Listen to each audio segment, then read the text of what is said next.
Okay, this is media to media, right? In other words, you got to be happy. Yeah. Got to be nice. And you got to lie. And I've got plenty of sponsors that are all over this race car. That you probably can't remember. Yeah, no. I'm sorry. Okay. No, I could do almost a Ricky Bobby thing on this and rattle off probably a dozen of them.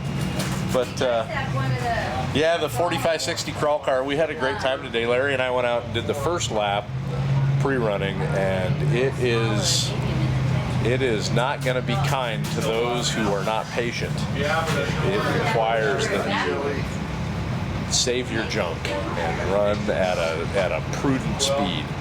But it was a lot of fun. We did the whole thing pre-running speed in an hour 54 minutes, which it's only about a 22 mile an hour average, but it was I think a 22 or 25 something like that. But it was good. We'll feel a lot more comfortable on race day when we hit it again. So Well, you wouldn't want to get him the worst because car's doing okay. Transmission temperature is good. well, the tank top. That's the only thing we were really worried about, because it's basically a stock Jeep drivetrain, 4-liter and a 4-speed auto. We were comfortable and cool, and I guess at this point, age has its benefits in that you don't go crazy.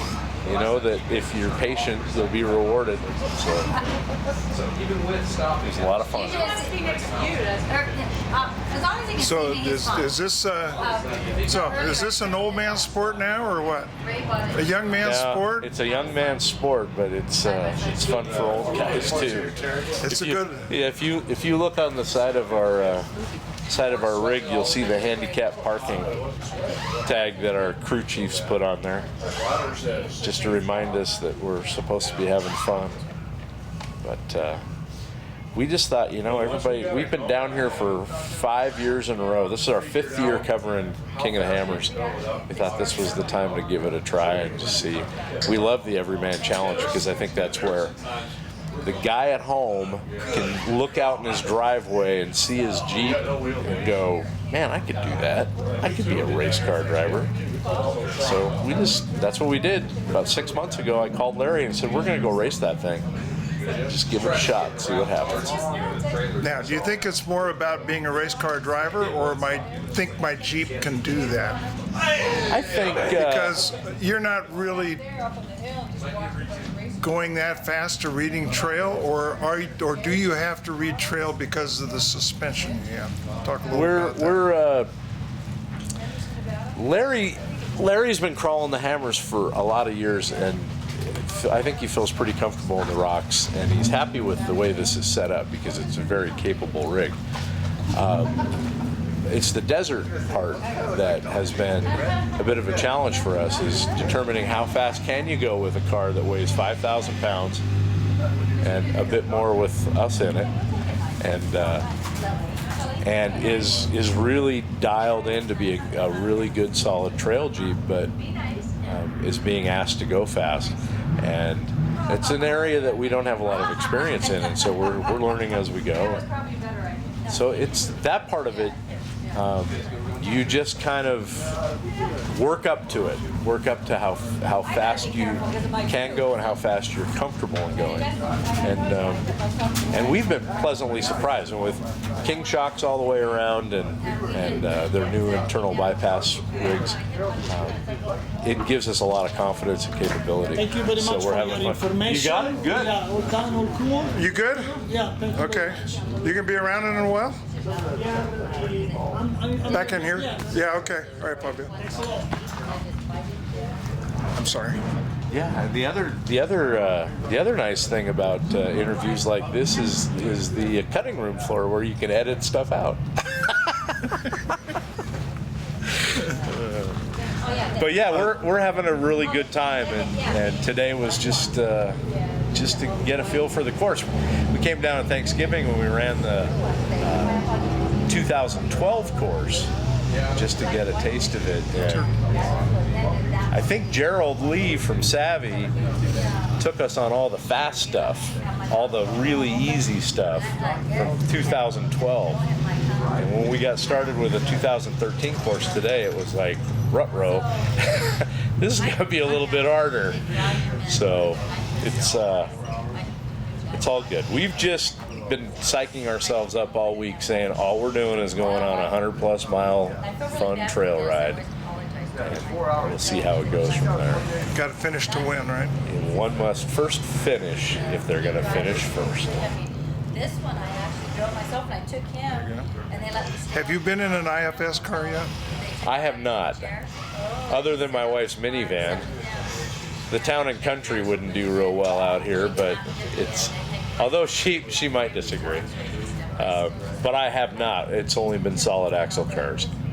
Yeah. So it'll be interesting to see what some of these guys do, because the one thing that KOH is fostering is a lot of innovation. These guys are really stepping up their game and bringing elements from other off-road sports in to design cars that are exceedingly capable. So it's a lot of fun to see. What do you think now? Okay, in my mind, I'm editing. Okay. Okay. In my mind, IFS is challenged by steering Okay. angle. It Okay. has the most positive steering. Everything about it is absolutely perfect except for steering angle.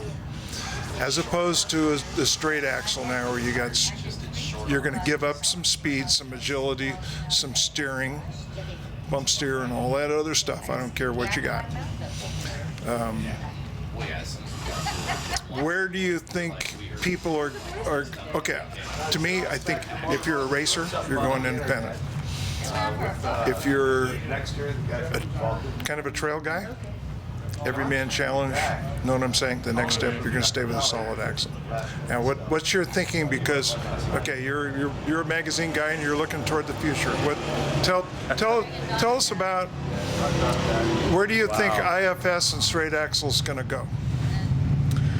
I think that crawl particularly is geared toward regular trail guys. Hardcore trail guys, but trail guys. I think we're going to continue to see innovation in solid front axle. Simply because at the end of the day, it's one of the few places where if you want to have a Dana 60, you can go to Curry and have a Dana 60 in the front of your rig. You can go to Terraflex and have a Dana 60 in the front of your rig. You can get a really nice 44, whatever works for you.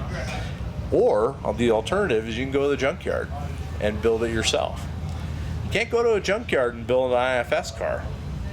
You're pretty much going to be sitting there with a slide rule and a big piece of graph paper and figuring it out yourself and having to build from scratch. And the guy who's doing this in his 2-car garage is just not going to monkey with that. He'd rather be out wheeling, and he'd rather be wheeling in something that, sure, it may not go 125 miles an hour in the desert, but he was never going to in the first place.